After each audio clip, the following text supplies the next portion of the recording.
Alright, my fellow peeps, looks like we have a third Double Salute House installment in this season.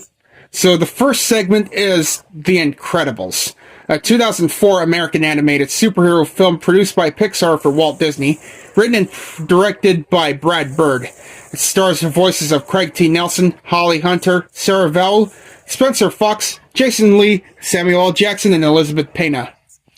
And the second segment is the very first Lockdown pay-per-view, which took place on April 24th, 2005 at the TNA Impact Zone in Orlando, Florida. Yep, 8 professional wrestling matches and 1 pre-show match were featured on the event's card. Alright, peeps, let's get on with those. Alright. The film follows Bob and Helen Parr, a couple of superheroes known as Mr. Incredible and Elastic Girl, respectively, who hide their powers in accordance with a government mandate, and attempt to live a quiet suburban life with their 3 children, Dash, Violet, and Jack Jack. However, Bob's desire to help people draws the entire family into a confrontation with a vengeful and turned foe. Alright, let's go over this. On the day of his wedding with Helen, superhero Bob Parr thwarts a civilian's attempted suicide, tackling him through a skyscraper window. Bob then discovers supervillain Bon Voyage, robbing the building, but it is interrupted by his devoted fanboy, Buddy Pine. Yeah, talk about an outside interference if you ask me. Who wants to be a sidekick? Bob rejects Buddy, and Voyage clips a bomb onto Buddy's cape. Oh shit, Mr. Incredible gets the bomb off, but it destroys the elevated train track, forcing Mr. Incredible to stop an oncoming train. After his wedding, Bob is sued for collateral damage by the suicidal civilian and the injured train passengers. Yeah, right after Bob is married to Helen. Yeah, we're superheroes, what could happen, he says. Well, the fucking lawsuit started! Similar lawsuits create a negative public attitude towards superheroes around the world, and the government initiates the Superhero Relocation Program, banning supers from using their powers in public and forcing them into hiding. Oh, come on, that's not how you treat superheroes like that! What the fuck? 15 years later, Bob lives with Helen and their children, Violet, Dash, and Jack Jack, at Metroville. Bob misses his superhero days and resents his mundane job as claims adjuster, moonlighting as vigilante with his friend Lucius Best, alias Frozone. One day, Bob's supervisor, Gilbert Huff, stops him from preventing a mugging. A frustrated Bob injures Gilbert Humph and is dismissed. Wow, way to lose your job just to fuck with your boss real bad. That evening, a woman named Mirage secretly offers Bob a mission to subdue a giant Omnidroid, robot loose on Nomancian Island. Bob succeeds by tricking the machine into ripping out his own power source. Rejuvenated by the action and higher pay, Bob trains to get back into shape and asks superhero costume designer Edna Mode to find a tear in his old suit. Incorrectly assuming Helen knows of Bob's new job, Edna makes new suits for the entire family. Well, that would be great. That would come in handy. Families becoming fucking superheroes to save everyone from being endangered. Summoned back to Nomancian, Bob discovers Mirage is now working for Buddy, now calling himself Syndrome after being embittered by Bob's rejection. Syndrome has become wealthy by inventing weapons that mimic superpowers. He has been perfecting the Omnidroid by luring supers to fight it until it kills them. Syndrome intends to send an Omnidroid to attack Metroville, then defeat it publicly with secret controls, thereby gaining hero status. He plans to then sell his inventions to the world to make the term super irrelevant. Fuck. Okay. Helen visits Edna and learns to what Bob has been up to. She activates a beacon Edna built into the suits to find Bob, inadvertently causing them to be captured while infiltrating Syndrome's base. Helen borrows a private plane to fly to Nomancian. Violet and Dash stow away, leaving Jack Jack behind with a fucking babysitter named Kari? Shit, Carrie? Fuck. It's been a fucking long time since I last time watched this. Despite knowing that there are children on the plane, Syndrome shoots it down. Helen and the kids survive and make it to the island. Syndrome's guards pursue Dash and Violet, who fended them with their powers, and reunite with their parents.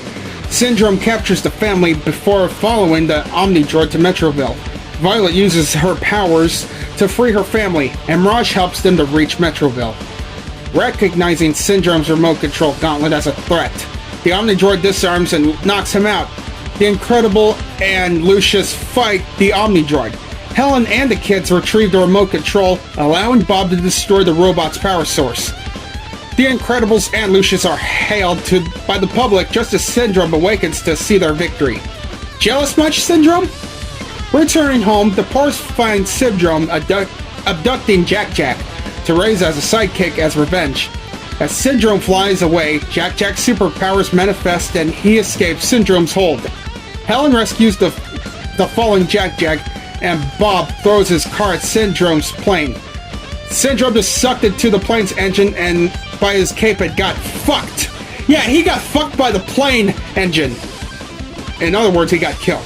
3 months later, the Pars witness the arrival of supervillain the Underminer. Yeah, just as soon as Dash won the fucking meter dash at some Olympic shit, they don their masks and suits, ready to face the new threat. Yeah, what a best animated film that I've ever watched. Close to Finding Nemo and Monsters, Inc. Okay, on to the next segment. In late February 2005, In Demand ran a preview and stated that there would be 2 steel cage matches held at Lockdown. A 6-man tag team match that featured Sean Waltman was thrown around prior to the event. Yep, 6 sides of steel in this motherfucker. It sure is the dangerous pay-per-view franchise that TNA ever invented. Okay, the show opened with the 6 sides of steel tag team cage match that pitted the team of Apollo and Sonny Siaki against Chris Candido and Lance Hoyt, which lasted up to almost 7 minutes. This was originally promoted as a bout between Hoyt and Apollo, but was changed at the event. During the opening minutes, Chris Candido suffered a bad fall and was helped to the backstage area. Sonny and Apollo won the contest after Siaki performed a splash from the top padded turnbuckle on Lance Hoyt. Damn. Alright, Dustin Rhodes fought Bobby Roode, who was accompanied by Coach D'Amore at NA1, in what was billed as the Prince of Darkness match. Next, the duration bout was up to over 15 minutes. In this contest would there be 3 falls, but the 3rd fall would be contested under blindfold match rules, in which both wrestlers wore hoods over their heads. Bobby Roode earned the 1st fall with a roll-up pin. Dustin earned the 2nd one when he forced Bobby Roode face first into the mat from the top rope. During the 3rd fall, both wrestlers wore black hoods that impaired their vision, causing Dustin to accidentally knock the referee unconscious in storyline terms. Due to this, D'Amore opened the cage door and passed Bobby Roode a steel folding chair. Bobby Roode then attempted to bash Dustin with it, but instead mistakenly struck to D'Amore. Dustin then grabbed the chair and struck Roode with it, which gave him the pinfall as the referee came to. Holy shit. Alright, TNA held the first ever Escape match between Shocker, Michael Shane, who was accompanied Trinity, Sanjay Dutt, and Chris Sabin in the following bout, which lasted up to over 15 minutes. In this match, the 4 competitors fought until 2 were eliminated by pinfall or submission. The 2 remaining wrestlers then fought to escape from the cage, with the first to do so the winner. Sanjay Dutt was the first wrestler eliminated after Shocker slammed him into the steel cage. After this elimination, Trinity climbed up to the top of the cage and performed a backflip off the top on the 3 wrestlers below. Tracy then entered the arena and forced Trinity into the backstage area. Damn. The second eliminated was Shane, after Sabin forced him back first into the mat with his signature maneuver, the Cradle Shock. Sabin and Shocker remained as both fought to escape the cage, which Shocker did first to win the contest. Well, that's cool. The fourth encounter was a 6 sides of steel tables match between Jeff Hardy and Raven, which lasted up to over 11 minutes. In a tables match, two opponents fight until one is forced through a table by the other. At one point during the contest, Jeff Hardy laid Raven on a table, then ascended to the top of the cage. Jeff followed by jumping off and performing a front flip towards Raven, who moved out of the way and caused Jeff Hardy to crash through the table. God damn, that's fucking painful. Yeah, no wonder why people don't like the 6-sided ring. Due to not being forced through by Raven, the match continued until Jeff laid him on a slack of 4 tables. Jeff Hardy then jumped off the top of the cage onto Raven in the seated position, forcing him through all the tables and winning the encounter. America's Most Wanted defended the NWA. Yeah, not the N-words with attitudes. The different kind of NWA. Okay, America's Most Wanted defended the NWA World Tag Team Championship against Team Canada, who were accompanied by A1 in a 6 sides of steel strap match. Okay, so in the strap match, wrestlers are attached by a strap for the duration of the match, but they mainly used it as a weapon. AMW retained the titles after forcing Williams into the mat, performing their signature maneuver, the Death Sentence. Holy fucking hell! Okay, so the main event matches is the TNA X Division Championship was defended in a bout that lasted up to 15 minutes. Yeah, and 14 minutes on that tag team match. So now we're in the main event right now, between then champion Christopher Daniels and Helixe Skipper. During the encounter, Christopher Daniels performed his signature backflip, the best moonsault ever on Helixe Skipper, which earned him a near fall.